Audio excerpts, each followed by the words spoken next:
Hello everyone and welcome to the first episode of Having a Lovely Chat. This is a podcast that was in the works for a little while, and our very first guest is none other than the main man, Mr. Ciaran Clarke. Yay! How are you, buddy? On, all right. Legend. Thanks for coming down, man. Of course. How are you getting on? Oh, it's good, man. Yeah, just training away for this next fight coming up now in 5 weeks. So Yeah, so that was the first thing I was going to ask you all about. So what's it's the PFL World Championships? Yeah. Are we all good? Lovely, we're good there. Yeah, so that is pretty big. Yeah, it's brilliant. I mean, it's the biggest opportunity in my life. Anyway. Yeah. And basically, for anyone who doesn't know, it's I was with Bellator for 5 years, and So you're not with them anymore? no, they got acquired. They got bought. Oh. So by the PFL. So basically, just bought all the fighters, right. bought the promotion of it and stuff. So it was a bit of a kind of changing over phase for a while. A lot of us didn't know where we were over the Christmas and stuff. It's kind of a little bit of it in limbo. We didn't know where we were, but thankfully we got over the line anyway. And we're signed to PFL now for another 2 years, and we're a part of the World Championship tournament, and so it's a big deal. It was usually $1 million tournament if you win it. Is it $1 million now? It's not. It's 500 grand, which isn't too shabby, Yeah. So look, it's the biggest opportunity for me. So you win that, it's a world championship, and 3 fights to win it. Knockout. It's you win, you advance. Right. You fight 8 weeks later, 3 fights over the course of a couple of months. First fight in April. Okay, so it's not all in the one thing. No, I thought it was right. Okay, yeah, sweet. So it's April, June. Finals in August, so granted you win. So the first one now is in April in Florida. In Florida. So that's the next one. Yeah. So I'm wow. delighted. They got me wishes all in one. I always wanted to get abroad. I know I was getting to London and Paris once, and then all the other ones were in the Tree Arena. But I always wanted to get abroad and get to the States and stuff. I fought over there before amateur, and I just wanted to get over there because that's where it's at, really. So bigger opportunities, bigger exposure, and getting wow, abroad, I actually thought it was all in one, and I was like, Jesus, like how is that going to be? You know what I mean? Last man standing. Job. No, that's good that you have a bit of time to prepare. And so, do you know who you're fighting first? I do. Yeah, I'm fighting a tough Russian lad first. I thought he was probably was the favourite, but when I looked at the bracket, then there's another Russian in, so I think he's the opposite side. Okay. He'd be the favourite. So the tough lads, I mean, they take the best 8 lads from each division, and everybody fights off against them, and then winner advances then, So it's a bit different. Normally you would have done it that you had 2 fights and kind of the best out of 2 fights kind of advanced into a last 4, but this one is just you win, you advance, you lose, you go home type thing, just like any tournament, a World Cup or whatever, anyone that know that type of style. That's deadly. So how many fights is all there? 4? 3 fights. Three right, fights. okay. So you win, you advance, and but like that, I fought amateur long enough doing tournaments and stuff, and that was every day. And I think my mistake then, I used to focus on the gold medal or the podium or the medal, and I was wasn't focusing on each fight. And actually, the better I done at them, as the more I've done of them, the better I done was because when I done better, should I say, was when I just focused on each fight. And actually, I took that mentality into it when I went professional. I wasn't thinking of being a world champion or this or that. I was just focusing on each man that they put in front of me to beat. And I'm telling you, thank God. Just one fight at a time. Because I can only beat the man in front of me. I can't say where you want. I used to hate that. Like, you might ask that, where do you want to be in 5 years? Or where do you... I can't look past the next fella I'm going to beat. But I get that, man, because that's all that's kind of real, and you know what I mean. So it's realistic. I suppose you can probably have a little bit of a vision, but like that's, what I mean. The reality is different. Yeah, from the vision. Exactly. Yeah, and especially with fighting, like and sport in general. I mean, you can do all the training in the world in the guts of 15 years, but it's 15 minutes. Yeah, and you could be off, or you could go in there an injury, illness, and that's it. Like it's unforgiving and. Unfortunately, you're only as good as your last fight, really. I'm 10 now, but I could lose me next 10, So and I think at amateur I realised that as well. Like, again, I'm undefeated professionally, but at amateur I'd many losses and many wins. But I mean, what's the difference between, like, say, level wise of the amateur and the pro? Like, in terms of fighters, is there a massive difference? Well, I'll put it this way, and Artem Lobov said it. He's a teammate of mine, and the Russian Hammer. He fought in the UFC, very well known, teammate of Connor's as well. And he said, your professional record goes in your gravestone. Right. And that's true, because, it doesn't matter how many licks or wins you have at amateur, you can be top dog, but as soon as you go professional, when it's, you know, that's you're making that's your what you're money. remembered for. Yeah, you're making your bread. You're making your money there. Yeah. So I think that's what matters really. And then the level wise, I mean, there is a step up, longer rounds, less protection. You're able to elbow. You know, basically in there in a pair of trunks and 4 ounce gloves. Yeah. And they're I only to protect your hands and not to protect your other fly, you know what I mean? Yeah, so it's fairly raw, like, you know what I mean? And Yeah. that would be the amateur side of it. You know, amateurs more, you're kind of kitted out and, you know, A little bit rash more guards. protection Yeah, and stuff. protected. There's no head guards and that, but the shin guards, bigger gloves, you know, so less crowds, less of a big deal, obviously, you know. Yeah. So that'd be the big What difference. was your first fight like? Your first pro one? Was it a First big? pro Was it a big whoa? Do you know what? It wasn't. It was like, because I'd seen my teammates and stuff fighting the tree arena and stuff, and I was like, oh, I want to be there. Like, that'd be brilliant. And I knew it was doable because of them. But my experience, my first pro fight, I had 300 plus coming up to me, you know, coming from the town here in Drogheda, and it was a big deal, obviously. Yeah. Going professional with Bellator, one of the biggest promotions in the world, and I was actually the feature prelim. So I was like, no way, this must be because I sold a couple of tickets and all the support they have. Yeah. And little did I realise it was actually the swing bout. So if anyone doesn't know about that, the swing bout is after the televised card, you're put on where they can fit you in. Okay. So long story short, it was 8 hours in the arena, 4 o'clock to 12 o'clock that night. I didn't fight till 12 o'clock that night. It was the last fight. The cleaners were in sweeping the arena. No way. The next layer, about 250 plus, because about 50 people from left. Drogheda, Down to the side of the ring. There I am at 12 o'clock at night fighting. No way. I had my pro debut, and I ended up, I got the third round submission anyway in the end. But to be honest, those 8 hours were just, you'd warm up. No, you're not on. No, you're on now. No, you're not. You're on. No. And it was mental torture. It was very, very tough. Of your life. It was very, very tough. I didn't eat much because I was thinking I was on at a certain time, and we ended up getting locked in the tree arena. Right. I had to hop the big massive gates outside it. I had me Lauren with me, my girlfriend, my little sister and our 14-year-old, two of them only 14 at the time. The bus left me down to the after party in the earth. I was like, yeah. I'm up in Dublin at 1 o'clock in the morning, sitting there with two 14-year-olds and my girlfriend, and I'm like, oh, I had to ring a taxi. You have to win in the fight. I had to win the fight. Everyone's gone. My On the God. bus has gone home, and there's me with my bag, weighing scales, everything for the whole week. And I had to get a taxi home, paid €100, and everybody's in the air partying without me. And but anyway, got the win. I didn't care. I know mad. some story. Yeah. So that was my Jesus. first fight. Yeah. Professional. You rocking in the air, going, Oh. cheers, I was like, everyone's in buckled, and then me coming into the place. So I got there at 1:30, but it was a great night at the end. Yeah, good, I'm That sure. was my first one. Yeah. Wow, that's a good story for the It first is. one. It is. Yeah, Tree Arena as well, and it was a mad one. Yeah. That's definitely one for the book when you're right. Yeah. Deadly. And there was a couple of things just in my head. I'm not going to go too deep about it, but Of like, course, yeah. do you know? I was telling my brother that was you were coming down for the first, and he actually want me to ask this. It's like, what? How do you? Some people will go to the gym, say, right, they kind of chill out a little bit, or but that's nearly your life. Or do you kind of are you in like a zen moment with that? And is that your way of chilling, or do you do anything else to kind of take your mind off? Do you know what? It's very hard because it's me life. It has been my life for the last the guts of 15 years, 14 years. So it's just a part of me. It's not like it's just what I do. Yeah. And I know it's my job, but it's just like, some people kind of It's all day, every day. it's just twice a day, most days, Yeah. 6 days a week, and if you're not, then you're probably talking about switching off. I find it very hard, like I'm watching fights, I'm watching technique, and it's very hard. So no Netflix and chill. no, do you know what? I try, Yeah. and it's actually because I try. Like I remember my coach John Kavanagh said it before, and he noticed myself and my brother on the mat, and we might have been only stretching, or we were there probably on the mats. You could be there between training and everything for 3 hours, and he was saying, the longer you use that air, lads, it's like a candle burning. You just have to, as soon as the training's done or whatever, blow out the candle, go home, Rest, back at it.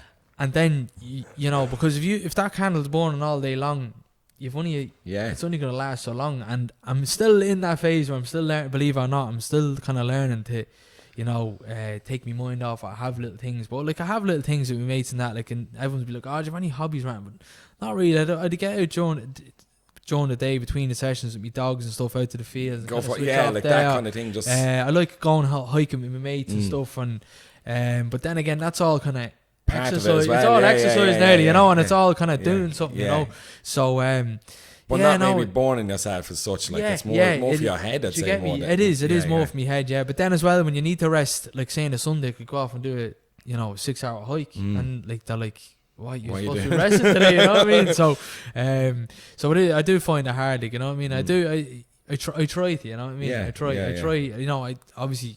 But now, especially, I'd say when you're training for this, for the championship, I'd say it's full tilt. Oh no, it is definitely. Yeah. Like that. It's you have to pick your moments as well. Like that. The last 2 training camps I had last year, I had a really tough year last year. Within a space of a year, I got shingles twice. Oh. And I was on antibiotics for the 2 fights, and like basically shingles is like it's stress on the body, and it's so you can get it if you have chicken pox or something. You can get it. So but it was basically, in my case, it was just basically I was just running my body into the ground, and I was stressing a lot mentally and stuff, and I didn't realise that. But now in hindsight, looking back, I was actually like, I was fairly down on myself and like wasn't feeling good even, and so, and that was nothing to do with like external things around that was happening. It was just from the training. Yeah, just going too hard at it. Just depleted, just wrecked. Your body telling you to chill, man. Yeah. So that's kind of my battle at the minute, trying not to hammer too much, but then it's the fine line between putting the foot in the gas and so I mean, it's just trying to find that balance. I'd say that is really hard to do. Definitely. No, it really is. Yeah. And what, like, I don't know if you can give it away, but what kind of, like, what is your typical kind of training now? Is it up in the morning early training? It's don't be the team session every day is 11 in Dublin. So I go travel every day up and down to Dublin. So you're still in SPG and Drogheda as well. I do all my main training, sparring and stuff in the mornings in SPG HQ. So that's the main SPG in Dublin. It's an inch course. So I travel up and down there every day, an hour or 2 and from, and you're probably hour and a half session, 2 hours, whatever it is, and then you come home that early that day, sit down for the hour, get your lunch, and then I'm out with the dogs. I have 2 dogs, and then I get out in the van, out with the dogs, out to the fields, tip around with the dogs, get them out, and then I'm back home getting ready, then straight away back into the gym again that night, whether it be in Integral doing my conditioning, it could be down with Sean Clarke, doing my boxing pad work, normally kind of get in with him in the mornings if I'm not in Dublin. It's kind of a mix and match. A bit of a gym rat, really. I'm between Integral, Paul's, coaching. Could be coaching up in Paul's, then do my stuff up there, and so it's just that's it really, 6 days a week, and then Sunday rest, then go to Mass in the morning, and then Sunday's rest for me, and might go out for the day with Lauren or something, go for a walk, a drive, but that's really it. 6 days, twice a day most days, just, in the zone. Yeah, in the zone, just training, and to be honest, I love it. Like, as hard as it is some days, it's just, like I said, it's a lifestyle for me. I'm doing it that long now. It's just that I enjoy it that much, You're in the total routine of routines. Yeah, that's it. And to be honest, not many people might know this, but there's probably people laughing at me that do know me. Like, if I'm at a routine by like a few minutes or 10 minutes or like that really destroys, that wrecks my head, man. Honestly, just so regimental. It's like the army, man. I know it is. I'm so regimental, and if it was like, if you give me a week advance or day 2, like when things are sprung on me, I can't deal with that. I can't, if you'd have said it to me last night, I'd been like, this.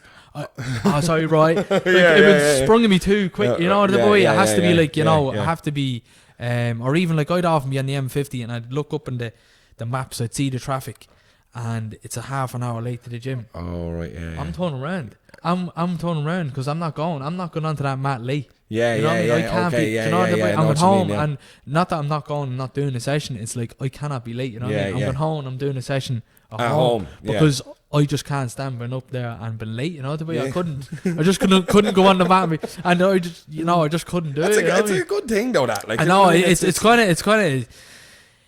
of it's me demon in a way, what I mean? Because I struggle with it, It's like if I'm off by 10 minutes, I'm just so regimental, twitching there. You know what I mean? I'm all over the place, that's kind of me little, it's me little voice. Right, okay, it's not a bad voice though. There's well worse things to be at in the world of being late. Stop, will you say that to the woman now? Then I was not on the table, I'm sitting there.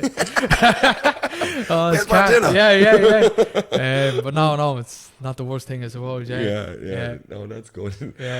So you can't be late. That's what we're going to take off. Not even like late, alright, and even if I was 10 minutes late here for you, you were on the ball. I'd be texting you and be like, like, I'm so sorry, and you'd be like, yeah, relax. But that just might be just, you know, because if it was me, you know, the boy. Yeah. But should that be all you getting up in the training, and hey, you have to do it? And do you know what it is? It's like with time during the day as well. You have a time down to a T. Oh, really do. So honestly. see it's of how it's going to get you from here to there, and where you want and where you're going to go next. Like I kind of have it here with the coffee shop. Say if you're doing the school run, I know you're going to do it from here to there, and it is. I understand a little bit. I'm not as strict as you know, but I do get that. And look, I think everybody needs routine, and some people like might not, like, you know, it's not as if in a Sunday be kind of a free for all. I know I'm going to mass whatever time, whatever, but like, you know, I might go off and do something, and you know, whatever, that can be spontaneous.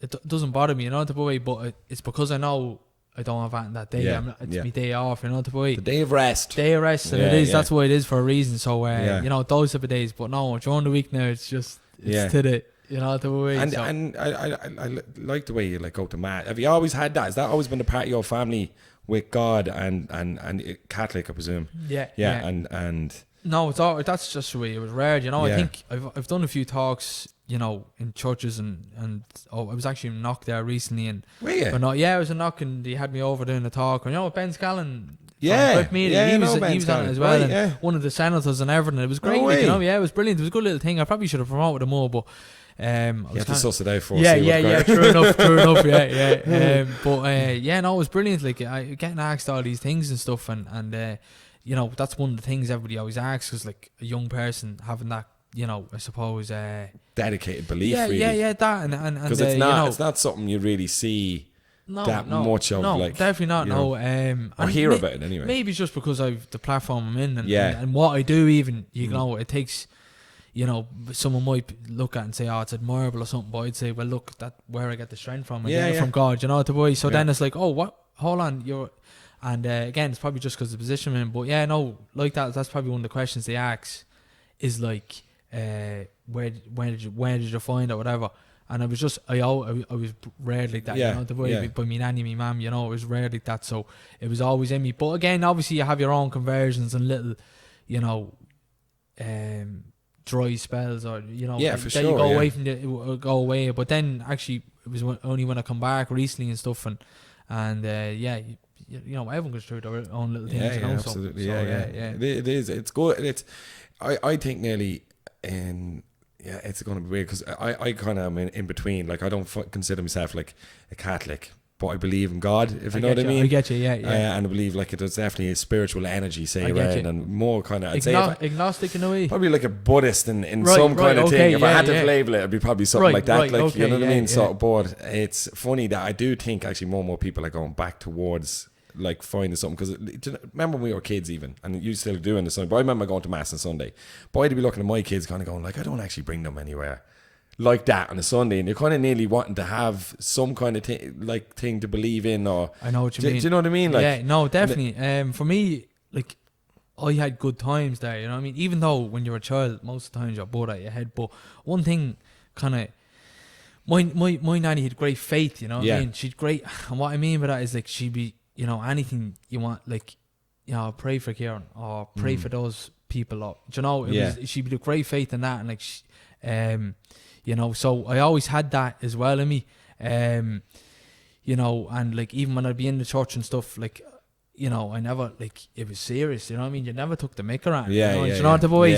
Even though you, like, you might have been bored out your head, but you never took the mick around, you know, you took it serious, you know, and like that, as you said, like, you know, that Sunday thing, most people, you know, 40 years, 20 years ago, 10, you know, maybe 20, or, like, you know, they did, it was that Sunday thing, everybody got together. Oh yeah, 100%. You know what I'm trying to say? Getting together, like, it's together, that thing, that like, community, think about it, and you know, whatever way you want to look at it, like, and, you know, it's community aspect, you know, up the parish. Up the parish. You know, you're in Harristown, up the parish. You know what I'm saying? 100%. Like, and that thing, I think, is being nearly lost a little bit, like, and it is basically just like, I've even had friends who've talked about it, and they go, do you know, like, there's nowhere to go. Say, like, as you said, all of us gathered up with the kids, and it used to be probably the focal point of going to church, then you might go somewhere after, but that's kind of seemed to be gone, and you're kind of nearly, they're all getting, I was like, kind of wouldn't mind something. No, I get you. But I don't know. No, 100%. Big room in the coffee box. No, definitely. But there you go. Like, I mean, and it just goes to show the importance of it now, even.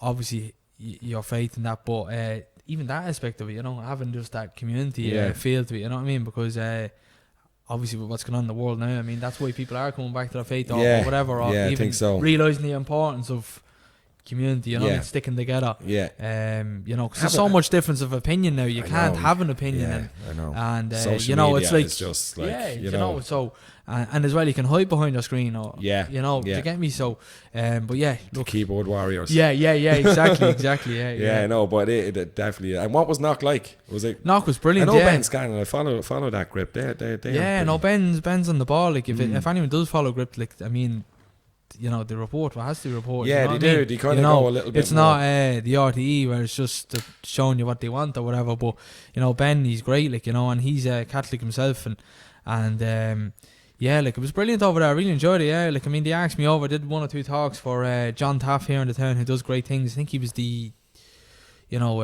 a counsellor here in the town for a long time for like people struggling with alcohol and like people coming out of court and stuff, and they go to John, and he's a deacon here in the town and stuff. So he kind of got me to do a talk, and then I got great feedback from that. Even like, I have a lot of my friends that were kind of like, you know, 1 or 2 of my mates that were going to it, and they were like, what's he to say here, and like, what's the story, like, and then like one of my other mates, Leaves Patrick, he followed me over to the Knock, and he's like going to these things, like, and like doing the 4-hour drive, you know, and then like there's other people, like I'd see like other people at them, and like, there's Yoke there, like, you know, just so maybe it is happening that little people are kind of you don't realise the effect you can have on someone, and maybe it's because I could be relatable or whatever.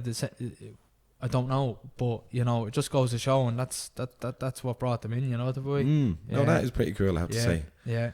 Because I definitely do think it is something that people are definitely reverting back to. And look, you're after like doing amazing, pretty much in what in your field, and then to have, say, God as well. So that probably even encourage you even more. It's going to help you having your faith plus then being successful. Do you know what? For me, like, people might be like, I remember someone asked me once, what if 2 lads that have faith fight each other? And which God's going to win? Not that, but whoever wins, is one going to be, does God favour him or whatever? Oh, right, I knew that's the way he was, you know, who was saying this? Asking the question. One of the lads that done a documentary on me at the time, Jamie Sherry. Yeah. And he asked me that, and I thought, like, it wasn't a trick question at me. He just asked me, but like, people might think like it's because like I got a bit of success or whatever. But actually, to be honest with you, it's actually, I'm actually believe it or not, all these 10 fights, I'm actually preparing for a loss, and I'll tell you why. Mentally, right? Because I have to realize that this isn't everything. Yeah.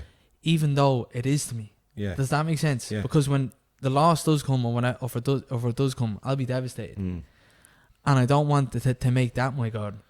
Does that make sense? Yeah. I don't want to make that my God, and like, if my world, you know, falls down around me. Yeah. If I win this world championship and that's your God, well, what if you don't? Yeah. Because it's not. Yeah. So I'm preparing myself.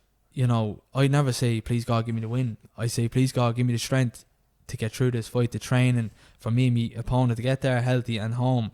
Again, it's like, what, you're doing MMA, you're getting in there bashing each other. Yeah, but you know, and that's another thing, talking about art. We'll talk about that, but like, you know, that's the way I see it. You know what I mean? Yeah, no, yeah. Again, that's kind of keeping yourself grounded. Yeah, it is though, because it's like, you know, if I win or I lose, it's like, no, hold on here.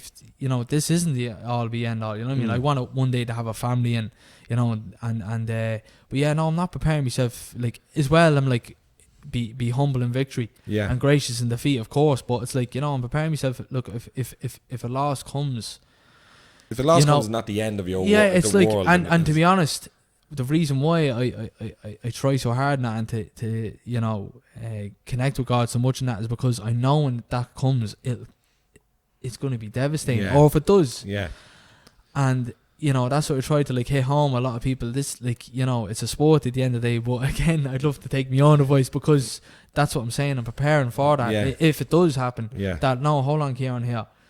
You know, coffee box is open at 6 in the morning on Monday, regardless of your fight. But then on the other end of it, like, me, the ego, might say, oh, Ciaran, but like, you know, this is everything to you. Yeah, and I'm yeah. I'm trying to like remind myself, no, this isn't. That's a good. Do you know what I'm trying to say? I know it's very hard to. No, I do get what you're saying. It's like you're like preparing yourself for. It might not be the inevitable, but if it does happen, that it's not going to absolutely crush you. Yeah, do you know what I mean? No, exactly, and to realize, no, this isn't. You know, but again, to what got me here into having the success is giving your everything, and that's not. You know, it's not to say don't give your all, because I have. You know, I've given it all I have. But you know, like I said, if it does, you know, again, realizing, hold on, this isn't. You know, this isn't why you're here, Ciaran. And again, I know I was born to do this, but it was for another way. You know what I mean? Maybe it is to, you know, if it kept me in the right road or what. But again, you know, like that, I'm not God. Yeah. Do you get me? I'm not God. You know what I mean? Yeah, That's what I try to do, and remind myself, hold on, you're not. Yeah. And I think that. It's a really, good way. You let go of a lot of things. Yeah, you know, you try being and talking about my routine and stuff. I want to be constantly in control. You know what I mean? Yeah. So you know, I'm practicing trying to not be in control of them things. You know, but that's I got a bit deep in that there. But you know what I'm trying to say. You know, so it's a very good way to even approach like your everyday life with everything. Do you know what I mean? Because people do, like everyone does. Everyone gets, you know, focused and fixated, but in reality, the world isn't going to end. Like I'm not going to say the name, but we were just talking about politics earlier on, and it's like everyone's losing their shit. Like, but you know, like how, you know what I mean? It's like relax, like as well. You still have to get up and do your life and everything. What's happening, the bigger thing, isn't really going to affect you that much. Like it will, but it will,'t and at the same time. And that's a mad one as well. Like, not to get into that, and we're starting with faith and politics here. But we'll divert. But no, it's like, even thinking about politics, because then it's like, people's like, but what can I do about it? And then you're like, you can't be like that. I know. You can't have the blindfold on either. You know, don't have the blindfold on, but I know it's what like, you're don't saying. let it ruin your whole day either. As well, you know what I mean? It's the same. It's the balance. Find the balance. Find the balance of it. You know what I mean? I struggle with that as well, and then sometimes just put the phone down. It's like I can't ruin my day again. You know what I mean? Yeah, exactly. You know, so we'll move away from politics. Yeah. So I wanted to ask you about the PFL, right? And so that is now Bellator. Oh no, sorry. Yeah. The opposite, yeah. So Bellator. Bellator is the PFL. Yeah. So what would be the crack with like UFC and all that? Is that like you like? So, I can't go too much. No. It's all right. That's all right. You know. Is that something you might want to go to, or are you happy out? Like, I'm in a position now where, you know, I think I'm not saying that the door is shutting that. Right. But how to explain it? You know, I'm in contract now for another 2 years of PFL, and it was like probably maybe late last year. I was like maybe making the decision. Right, I would have thought I would have seen myself having a longer career with starting in the UFC than where I am now, because you know this is like, you know, they're promoting this tournament one shot. It's like it's one shot of a lifetime. You know what I mean? That this won't come around again unless I won it and like they wanted me next year. But this is. Or if you win it, you might have to defend the title. No, defending. It's kind of like you're the 2025 champion, right? But yeah, no, like I mean, you know, with this, it's kind of like, you know, you're fighting some, like there is some lads in this division that like could be top 10 UFC. Like, right. Does that make sense? Like, yeah. You're fighting some of the best in the world here. Like these lads could go over to the UFC with the best lads and take wins here. Like you're fighting some of the best lads in the world. Like I mean, one of them has wins over UFC champions and everything. You know what I mean? So they're that good, you know, the boy. Whereas maybe, you know, I could fight me granny in the corner there, and as soon as you have them UFC gloves on, it's UFC. Yeah. But you know, as far as because it's a mad one in our sport, because how do you what do you call success? Do you call success being a UFC fighter fighting for 10 grand, or do you call someone successful that's, you know, in another promotion but they're making a lot more money? Yeah. So I suppose it's relevant, is it? How do you that's subjective then, you know, like to be honest, look, I think I'm in the PFL tournament, to put it into perspective. I think if I signed to the UFC tomorrow, I think it'd be more of a bigger deal. Right. Because of the way UFC is a household name. Is the brand. It's the only sport in the world where the promotion is bigger than the athletes. It's the only really? promotion. Think about it. UFC, you know, it doesn't matter who's fighting in the weekend. I'll watch it because it's the UFC. Yeah, true, yeah. The only person, there's only one man that's ever become bigger than the UFC, and that's Conor McGregor. Yeah, McGregor, yeah. Think about Floyd Mayweather, bigger than boxing. Yeah. Muhammad Ali, bigger than boxing. Yeah. Michael Jordan, bigger than basketball. Yeah. Tom Brady, bigger than the NFL. Yeah. They're all bigger than the sport. Is that because though it's quite new, UFC? That's exactly why. Yeah. That's exactly why. And as well, it's the way it's modelled in the sense that all the best are fighting there. Yeah, you know, okay. the way, Yeah, you know, yeah, whereas, you know, the Oscar De La Hoyas and the Manny Pacquiaos and all that, they were in different promotions under different managements. It was all politics and why did they not fight? Because different promotions, like there could be 10 world champions in you know, in boxing. You know, and they're all legitimate. Yeah. You know, I could win this world championship now in the summer, please God, and I'll be the 2025 PFL world champion. Right, okay. And it's a prestigious title. Yeah. But for me to say I was number one in the world, I have to win the UFC title. Okay. Does that make sense? Okay, you know? Yeah. So the UFC, right, okay. Do you get me? They're the Premier League. And they're you know, okay. Like, I mean, suppose Messi, he'll always have critics who said, he didn't play in the Premier League. Yes, yeah. Whereas Ronaldo... He's done them all. You know, so that I know what you mean. Yeah. So if you won this, would you go? Like I say, there was an. If I won it and you know I was out of contract and I could, of course I would. You know what I mean? Would the two promotions ever cross? No, because they're in competition. You know, UFC is number one, and PFL is trying to be competing with these lads. You know, so surely about though between, you know, say, you as the champ and the champ. Oh, look, you never know. You know, like, I mean, we'll promote that. Yeah. Lovely. But it's just, you just don't know. Like, I mean, you can't say. But again, when competition, you know, it's always going to be there. You know what I mean? So again, you never shut the door on it. But again, like that, like I'd be taking a major pay cut on the UFC. Do you know what I mean? So it's like, you know, I'm able to make a living out of this. But whereas, to be honest, if I went to the UFC tomorrow, unless I got big sponsorship, things would change. You know, I'd probably have to start promoting, doing a few privates. You know what I mean? So it's like you're UFC, but you're making, what would it be? Making, you know, 5 times less money. Yeah. So, you know, it's kind of a mad one. You know, the way it's hard to explain. You know, I'm trying to think. Do you get me? It's very hard to put into. No, I get what you're saying. You know, you could be playing for, you know, say you're going to a top club, but you don't get to play in a way. Like, you know what I mean? You could be playing for Real Madrid, and making top dollar, but then you could have the criticism saying, "Well, you're not playing the best league in the world." Yeah. You could be playing for Brighton, but you're in the Premier League. In the Premier League, I know what you mean. And you know, so it's hard to give examples, but anyone that does know the sport, like in the sport, would know what I'm talking about. You know what I mean? For sure. But look, to be honest, come back to your original question. Look, I'm absolutely delighted to be a part of this. It's a once in a lifetime opportunity. I think I'm one of 3 or 4 Irish fighters ever in this tournament. You know what I mean? Yeah, like, I mean, I think the 4, like, there's only ever 4 lads, and it's me, 3 other lads out of my gym, and another fella actually. So there's only ever been 4 of us involved in these tournaments. So it's a big, you know, it's a big deal. And how were you picked on merit as such? Or you know, because I remember on Facebook, and there was a thing, and it was like all of us then commenting, and you got about 1 million. There was loads like that would have certainly helped, because like it was like, well, that's what people wanted. You know what I mean? And obviously, you know, it's because I was 10-0 in Bellator.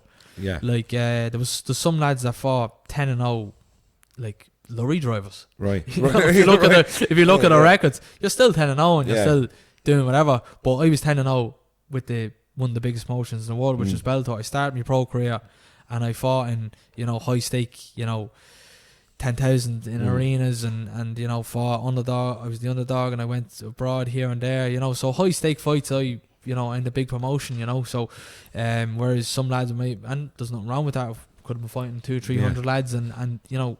They could still get to the UFC, but for me, I think that's what stood to me was the 10-0 record in Bellator. Yeah. And then, you know, obviously the support of having stuff which I can't, you know, not say to be recognised. Really good. And you know what, Doughty, to be honest with you, I think that's just Drada. Yeah. I think it could have been anyone, and they get behind them. Yeah. You know, and I just think that's just the town. This town. The support we have, like, we're the biggest town in Ireland, but we're such a you know, tight knit community, and I think it could have been anyone, and they got behind them, because it's just.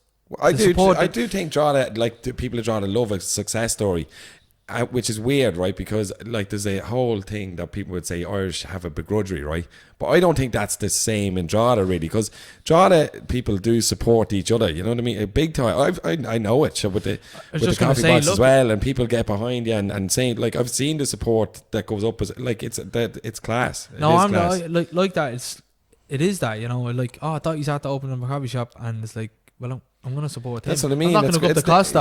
You know, like, hold on. Well, first of all, it's the best coffee, and then you're like, oh no, it's that, and that. I'm going down for the boys, and it is that in Drogheda. No, it is. It's 100%, and that could have been anyone. Yeah, anyone from Drogheda. And it's like, no, that's one of the lads there, you know. And it's just, it's such a, you know, good community for it, and you know, I would. This is without a shadow of a doubt, I wouldn't be where I am today without the support I got, because they seen the numbers. What you're gonna bring and stuff. The numbers I was going up to the 3 arenas, and like you know, it's not as if I was Conor McGregor and talking and doing what he was doing. I'm like, hold on, who's this young fella here? That is 300 plus here and sell. You know, the whole place is erupting when he comes on and wins or whatever, and it's like, hold on, that held weight. That really did, and that's, I wouldn't be where I am. And even the sponsors locally I got and stuff, and off you all the support, you know, like, and it's brilliant. No, it is, and that is that, you know what I mean? And I'm fully aware of that. And there's people, you know, Drogheda's not like, you know, it's not Dunleary. You know, people are spending their hard-earned money. You can up there. There's might be guts of €100 for a ticket. Taking a day off work, buses, drinks. Before you put your hand in your pockets, that's a few pounds. Going to a wedding. And it really is. And then people done that consistently for me. Like, it wasn't just once. I was fighting the 3 arena. I fought there, and it got bigger and bigger. And it got bigger and bigger, the sport, and people were doing it. And I was like, hold on, Ciaran, imagine that. Like, there's pubs showing your fights and this and that. And I was just I've like, watched it at Peggy Moore's and stuff like that, and like showing it, and even the whole town is watching them in the pubs that actually went to the fight. Like, and everyone's like, it's unbelievable, and I'm forever grateful for that. And I think when I look back and think about that, that'll be like, you know, and it's hard to take it in the moment, but you know, it just go. And again, that's just the town of Drogheda, you know what I mean? And I was telling John earlier on about one fight that I was watching.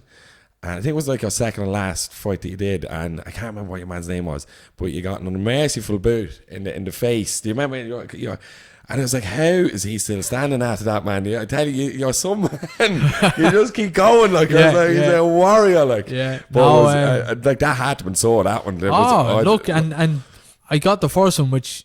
Who was that? Was that like that? Was a Polish one. That was me third last one. It was actually me last one in the 3 arena. Yeah. And but you were well better, boy. I just remember that, like, wherever he caught you and you went back, the head went back. Yeah, I got that boot. Yeah. He dropped me. I got on top or whatever.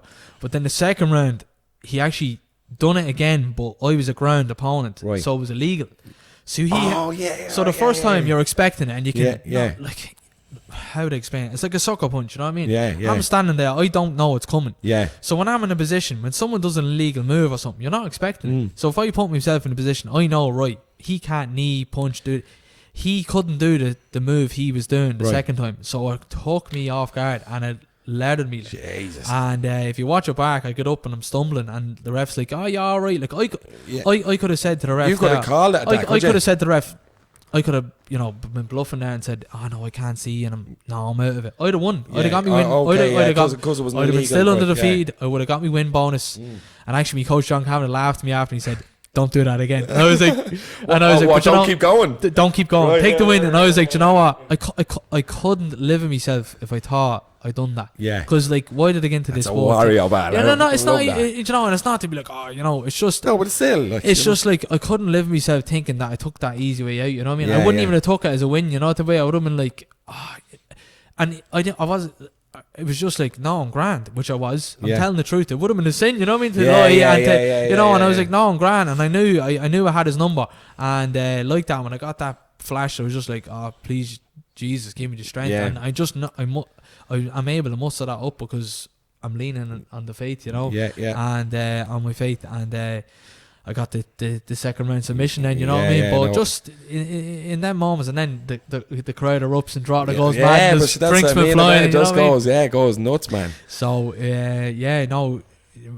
great times. And see, like are you kind of focusing on any particular part of your skill set, you would just say? Because like I would say, like you're a grappler, you're a good wrestler. Would that be your kind of? Yeah. So I learned kind of the hard way at amateur. You know, it took me like, you know, I think it was a good couple of fights before I actually was like, because you're experimenting a lot, you're trying to find your style at amateur, and I found my style the hard way off losses, and I was like, right, physically, you know, athletically, all your attributes, your reach, your height, you know, what you're good at, I just started to hone in on that. Okay. And, you know, it's like self-assessing. Yeah, it was self-assessing. I was like, right, look, I'm not going to go in there and be like McGregor. He's southpaw, he's, you know, throwing spinning back kicks, he's elusive, he's a long reach, you know. I'm not going to be like John Jones, or, you know, physically, I'm, you know, there's boundaries. Okay. Athletically, you know what I mean? So I was like, right, look, what am I good at? Right. I know in the second or third round I get going, so I knew pro would suit me better. Okay, I only start getting going when lads are slowing down, right, so I knew I had an engine. That's a good trait. Yeah, so you know, which thank God I have that. But you know, so I was like, right, I'm gonna work on that. I'm gonna build the ceiling and this. But I know then I need to work, you know, explosively. Yeah. I need to be, you know, where I can. I'll never be like that one shot, you know, off the blocks. Right. But I know I'll come alive in the later rounds. So I started to hone in on these skills where I knew, right, physically I'm not going to be this type of fella because I'm not built like that. But I have the engine, say, and I can build on that. Yeah. So I'll work my style around that to be efficient, to bring the lads into the later rounds, and then to suffocate them. Yeah. They're exhausted. They're exhausted. And, you know, I never thought about that. And then I knew it was tough. Yeah. I knew like I could take a punch. Clearly. So, you know, I knew it was tough. So I was like, right, I knew that as well. Yeah. Sometimes it goes against me in the sense that I'm just like, you know, just take that dig off, you know, just right that. Your coach is telling you not to do it. Been a bit lazy. I'm giving them heart attacks, but you know, so I knew I started, you know, I started to get. I'm not good. I'm not great flexibility. I'm very stiff, but then so I don't kick high. Okay. So then, but on the opposite side of that, you're not giving anything away here. No. You can look at me. Yeah. And when you're very stiff, what are you? You're compact. You're strong. You're so like, you know, what would have went with a lot of lads and I'm like, oh, you're like a block, you know. So, but that's because it'd be very, you know, stiff and you know, so. You know, because you can be too flexible. You can be, you know, really too flexible. Too loose. You can be too loose. Yeah. You know, you can be too loose. So, whereas I'd be like more compact and more stiff, you know, but that when my style of grappling is very hard to move me, or it's very hard to, you know, get me off, you know. So again, I was just started honing these skills and like, you know, know what you're good at, you know, knowing yourself, I suppose, man. Yeah, you know, exactly. That's deadly. You know, I never really thought about it. No, that's it. You know, so and I decent hands, you know what I mean. So I use my hands to get in close. I've short reach, so I get in close to get to the legs or to grapple.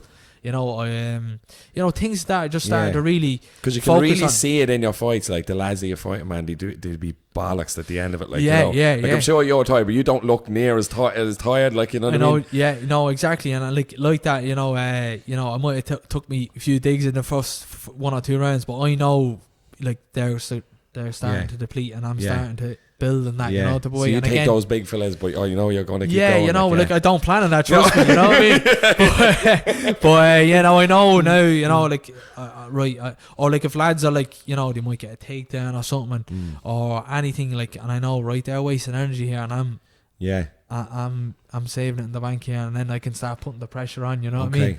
So just things like that, like I really I learned that at amateur, you know, the boy, and people, because like looking at me amateur, I was 13 wins, 11 losses, and now if you have to look at that record, and if you knew your stuff, you'd say, oh, well, he was fighting the best amateurs in the world, going away abroad and stuff. But when you then they'd say, oh, what was the change going 10-0 pro? But I'd say it was just, you know, honing in and what you're good at, you know, and just really, you know, focusing on that, you know. That's deadly. And look, again, it sounded like you actually went pro at the exact right time then. Definitely I did, yeah, because you know, and look, it's the just proof is in the numbers, like, you know what I mean? As well, you know, and like 24 amateur fights now is very hard to get because it's the way the sport is. It's gone very. It's not like amateur boxing. It's just like that happen every week.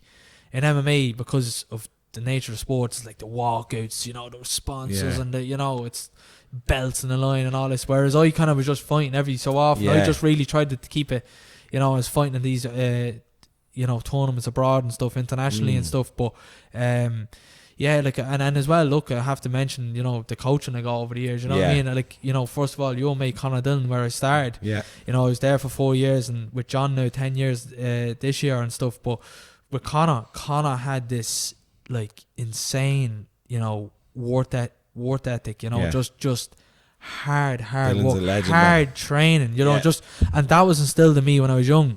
What I lacked in skill, I just had sheer stubbornness. Dylan be the lad that'd be carrying the tyres through the fields. We were doing, you know what I mean? We were doing like, Rocky you know, Balboa style. Yeah. we were literally doing the Rocky train, and we were like, you know, young lads. You were animals, you know what I mean? Like, you know, thinking back, me and my brother, we talking about like the stuff we were doing. We were, you know, but then what we lacked skillfully then when we went to John's, then we were like, it took us, you know, years then to start honing on that, and I was just like, you know, sometimes you'd often think those years played its part, because that instilled you know, to work hard, to try to outwork everybody, you know, to be physically as fit as you can, physically tough, physically strong, and you know, just be, you know, is work as hard as you can. And I got that from Conor, because I've been around the best of the best in the sport, like literally, and I've yet to meet a man like Conor Dillon, on, like, physically, mentality. But he's been like that since we were kids, man. Like, you know what I mean? There you go. Remember, he always had that, like, you know, and it just he's there just you go. And like, then, you know, then when I went to SPG, like John Kavanagh, like, I still think he's one of the best coaches in the world. The way he breaks down things, you know. Look, if I was to go for bodies, did he fight much, or like, because he doesn't look like the kind of. It's funny because I think like he just looks very technical. You know what I mean? Well, John was the first of everything in the country. He was the first professional fighter. He was the first jiu-jitsu black belt. Wow. You know, so he was the first man to get UFC champion, someone to the UFC Everton. So John was the first of everything. He's the godfather of Irish MMA, you know. So to look at him, like you said, you might look. That was probably a stupid thing to say. No, you're all right. To look at him, you might think he's unassuming and all. And I think I'd be the exact same. I'd look unassuming and all that. Yeah. And but like, and that's what I'm so admirable of John. But when you get on the mat with John, tie you up. You know, he's a freak. That guillotine, he's class. A freak. But man, you're training with the best of the best then as well. Like, just to talk about John there, like, I mean, the stuff he's done for me, like, you know, like, I felt he was giving me and my brother at the time, like, certain privileges, and not like that he's favouring us around, but he really went out of his way to give us like sponsors and like, or like certain trips, funding and stuff, and like opportunities and stuff. And I'm forever grateful for him and for anyone that's ever supported me. But John, like, and I heard a quote before, was like, it's not you that's good, it's the technique. And, you know, that's it. Like, I just, you know, dedicated 15 years and gave me time to John, and he's gave his time to me, and I'm just learned off him, you know, the boy. I've learned everything off the people that has taught me, you know. So it's, you know, it's just, I'm like the PlayStation and John's the controller, you know. I'd like to think that I just do what I'm taught, you know. It's not as if I'm a good way. It's not I'm special around. It's just that I just, you know, put the time in. And John was there, and well, you know, so what if he probably would have seen that in you as well? Would he have seen something? You know what I mean? Or would you? Do you know what I mean? Like, there's obviously, I don't know. With talent as well. Like, you probably ask him. You'd have to ask John.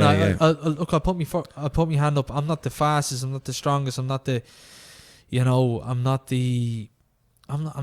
talented, to be honest with you. Like, you know, if you would ask anyone like coming up, my brother would have been the man. He's my younger brother by 2 years, but he was the boy. Like, when the two of us were coming up, he was the. Oh, what about you? He was the boy. What's your brother's name? Darryl. Darryl. He was the one to, you know, to watch. He was the, you know, gonna go far. But me, I just like to think, like, you know, I heard it again. It's actually one of John's coaches, my coach is John's. He said a quote, and he said, "It's not who's good, it's who's left." It's not who's good, it's who's left. Right, okay. You know, all the lads that might have been talented and good, but maybe didn't put the work in. Oh, yeah. I know what you mean. I just stuck out. Yeah, and that's it. Like, honestly, I don't see. Now, one thing I did have, like, I just had this stubbornness about me, and just this kind of maybe it's my ego, and just I always kept going. No matter if I just had this stubbornness about me. So that was always in me since I was young. Like, just had this, like, you know, never quit mentality, you know what I mean? And that got stronger with having me faith as well, obviously. But I always had that. But if you're asked, John, I don't think you'd say, "Oh, Ciaran stood out." I just think I just think put the hard work in, man. Put the graft in. And I'm not even like I worked hard, and I just think I just obviously, you don't get anywhere without working hard, but Yeah. I just think I just stuck at it, Dotty. Yeah, Honestly, I just deadly. think I persevered. I was consistent. I just, no matter wins, losses, I stayed at it. You know what I mean? Yeah, And but that's like a massive battle of doing yeah, it. You know what I mean? definitely. And I don't think I would have stood it to anyone, but I just thought I stuck at it, and I was just blessed to be, the people I came into contact with. Connor, my first coach, John, now me long time coach, forever coach now, and all these people you meet and stuff, and as of late, Dave Roach the last couple of years above in Dublin, and everybody, Paul Bourne, the help he gave me over the years, helping me the use of the gym and giving me opportunities to teach in schools and to be able to coach and all. Listen, all that kind of comes together, doesn't it? Like, it does. It's all full circle, and I'm forever grateful for all these people. Like, you know what I mean? And I wouldn't be where I am today. And even I know it's, you asked me on here today, lads, but these things here as well, like being able to given this opportunity to speak in these things, you know what I mean? Man. So I wouldn't and I really appreciate that, for and I'm fully aware of all that, you know what I mean? I know you're taking your time out of here now to listen to me, because what I was saying is, like, we know each other, right? But we've never actually talked, you know what I mean? So I was buzzing actually to have a proper conversation and actually know a little bit about you, like, and now it's like, wow, you know what I mean? It is, it's great to have those. There was one thing I wanted to ask you, right? When you were saying about the when you're coming out and stuff like that, right? Is there any like of that that you have to go through, like that showman shit, like, you know what I mean? Like that kind of like, or do you just stay away from that? Because you would, the way you see some of them when they be given the big one, but I don't think that's your style. You kind of just, you're like humble in a way, you know what I mean? So look, it's actually, I was never into all that. Yeah, I was never a pushover now. I was never, if you come up to me, if someone gives that to me, I'm gonna match your energy, right. I'm gonna, it's not gonna bring out the worst in me. But it's like, no, you're not gonna push me over. You know what I mean? I'm a big believer in that. Like, you don't go look for it, but when it comes, you don't back down. Yeah. But I was one of these that was like, no, I wasn't brash or talking or anything like that, because at the end of the day, I never felt any of that made any difference to me when I won or lost a fight. Right. I've often been away with lads. I've literally been at tournaments where I was in ice baths with lads and they were sitting beside me. I didn't even know they were fighting them the next day. I was getting me medicals done with lads sitting beside me. They might have been raw dogging me and all that, and I'm, don't get me wrong, I'm not backing down. I'm looking back and whatever, but I'm not shying away from it. Yeah. But I'm not getting into this, battle with them, you know what I mean? Because, at the end of the day, the fight's won or lost in there, and the training leading up to it. And now there is a mental game involved here, you know what I mean? And again, like that, that's because of me faith. I'm able to, know that doesn't, I'm able to lean on that for it. But and even at that, like, I'll be honest with you, when I was younger, growing up watching the WWE, like, or the WWF coming into the WWE, The Rock, Steve Austin, Undertaker, me and my brother actually thought that was real, like, we were like, what you want to be when you're older? And I was like, I'm a wrestler, and I'm like, seeing everything, the way I was, and like, who's your favourite? Who's my favourite? That's a tough one, but I'd probably say, because me and my brother growing up were so close, we probably would have said Kane and Undertaker, you know what I mean? The brothers of the destruction, you know what I mean? The Hardy brothers, they were brothers. The Hardy brothers were great, and but growing, like, and then all those lads growing up, like, watching them, it was class. Yeah. And, even Eddie Guerrero, and like, it was class, great time. We used to do battles after school, right? But Dylan used to set them up, and it used to literally, like, we'd be in 6th class and go down to a field and literally just batter the head off each other, like, it was crazy. He used to, but he'd do matchups, and he'd match me, and I was tiny, against the biggest fella, and like, and he'd just pick me up and throw me, and like, it was crazy. Like, it was great crack. It's class, you know what I mean? The good days. It was brilliant. Like, we used to be killing each other like at home, like. How did you get into it? Like, how did you find out you wanted to fight? Well, so that, like, that was always, like, it was actually my uncle that bought that game for me, and the WWF. The WWF. Right, I think it was WWF smacked it. It was something, I don't forget the game, but I remember Triple H was in the front of it, maybe Shawn Michaels, I forget who was on it, but he bought us that, and me and my brother, like, he was me dummy, and we'd be killing them, you know what I mean, out rapping. And the two was just like battering him. Your mama tell you, just killing each other out in the street. My brother was, I remember once my brother chokeslammed some young fella into the street, like, and Dara was tiny.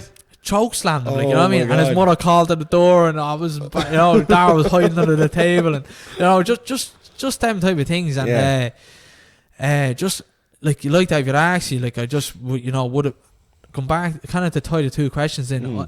Now I don't even pick me walkout song. I'm not even all about the whole show of it. I'd rather if there was I'd rather the amateurs, no walkout, no nothing, just in there fight. What is your walkout song? I picked now Johnny Cash, God's Gonna Cut You Down. God's Gonna Cut You Down. That's a good tune. You've Is probably it? heard of it, yeah. Johnny Cash, yeah, it's a great tune. God's Gonna Cut You Down. I don't think I heard that. No, it's a great one. I'll Listen check to that one out, yeah. When you hear it, you're like, Yeah. You know, So I but, know a good bit of Johnny Cash. I got it off a program called The Kingdom, it's called, and it was actually about an MMA fighter and their stories. It's not even about MMA really. It's kind of about their lives, you know. But anyway, so I'm not really into all that, you know what I mean? I don't even think about that. I'm thinking about the fight. But what got me into it probably was all that, the WWE and stuff, you know, the whole the whole showmanship and stuff. So anyway, going back to how I got into it, it was like, you know, growing up, I was always interested in that, you know, and I was the eldest in my family, of my brothers and sisters, sorry. Okay.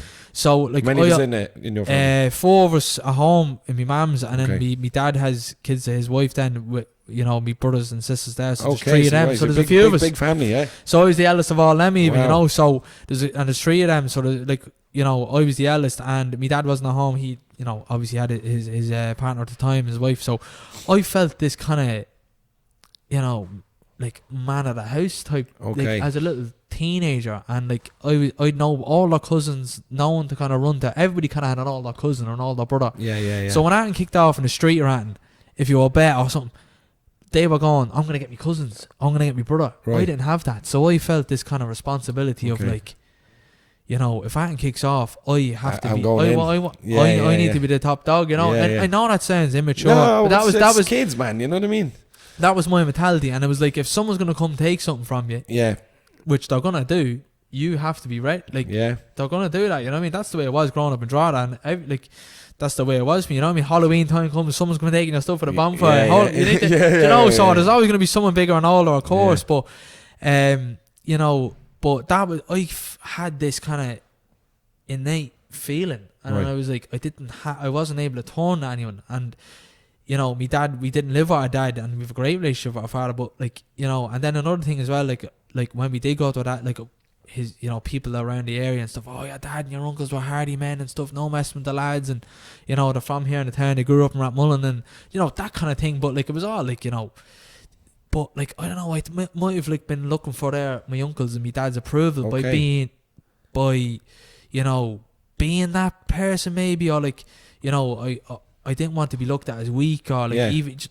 I know, again, sounds immature and mad, but like that was me mentality. And I know, realise now, I've been the man in the house is like, and I always say this in interviews, is like helping out at home. With your mother, you know, cutting the grass for her. Like, because my mother we were spoiled, didn't get us to do that. But like, now I'm thinking, oh, I wish I'd helped out more. You know what I mean? You made her cut the grass. No, do you get me? But you know, even like wash the delf or something. You know what I mean? Bitch, making you cut the grass. Blasphemous. But yeah. So like, you know, even, you know, thinking back, like, you know, that was me mentality. And I know, again, as I said, it sounds mad, but that was it. And so that's what kind of got me into it. I dabbed in a bit of boxing, like every young fella does. Learn how to throw, close your fist and have a go and sparring, and you know, did all that kind of stuff for you know, a couple of months here and there, and really enjoyed that as well. Loved how hard it was, because I played Gaelic and football all my life, and I loved how hard the combat was, you know, and the train of it really hard. And then my mates at the time in school were doing it. They were like, oh yeah, I think you'd be good at the MMA. You're at the start. What age? About 14, 15. And they were like, oh, Matt, they're wearing Clonadillans. And I was like, what's MMA? And one of my mates showed me UFC knockouts, and I was watching it, and it was like Chuck Liddell, and Chuck Liddell, and that. I was like, this is mad. You know what I mean? And then I think it was the grappling that intrigued me. It was like, it was the realness of the grappling and like everything together. It was like the wrestling in my head. I was like, that's like real WWE. It's real. You know what I mean? And so anyway, went out, bit the bullet, went out with my friends, went out to Connors, and the rest is history. My mates at the time were telling me they were training months and they were going to train for a fight, and I went in and I was headlocking them and I was tapping them out, and I was like, oh, I must be good at this. Went with Connor, and he choked me out with a triangle choke, and I was like, okay, right. You know, you know, obviously, I mean, you know, but like, I was like, no, what? And then I was, you know, I was getting me, you know your road out there to drive out, use a road, like it's a mad bendy road. And my mother, like single mother on her own with 4 kids, you know, only young, like, and had the girls at the time were only young kids driving out the road, icy roads. We've often been out, right? There'd be cars in the back. Yeah. And my mother would be going out to pick us up on her own and then go home quick. Because, like, you know, the lengths that people went for us, and even lifts we were getting off people, scourging people for lifts, and you know, to get out the train, and then like that, then. You know, we had Connor to look up to, and like looked out. He was training for his fights, and you were all going in the buses and supporting him, and we were looking, and like all you supported him so well, and like, you know, looking at Connor, like we were looking up to him. We were like, oh, like that's unreal at the belts he's winning, and like looking at the train he was doing, and so he was on the telly before as well. I remember watching that. I didn't get to go to the fight, but he was. And then I think he kind of got injured, and then it was it's just like, you know, looking at all them at that and been a part of that, and all yous were going away, and just all of these things happening and stuff, you know, just then it's mad how it all leads you up to the point you're at. Now you're fighting in the World Championship, mad, you know, Florida, and it's unbelievable. And are you getting people to go over with you, or what's the story? Yeah, so my brother does go over, be in the corner anyway, and he'll go over with me for the week. Will John be there as well? John will be there for the week. There's actually one of the other lads in my gym, Nathan Kelly. He's in the weight class above me. He's fighting the week before. Okay. Because there's different weight classes each week. So he's fighting the week before, so John will be already there. So Darryl will be just come over for the week and do our last bits of training and stuff, you know. So that type of thing, yeah. And if you win this, you'd stay. It's all in Florida, is it? It's nowhere else.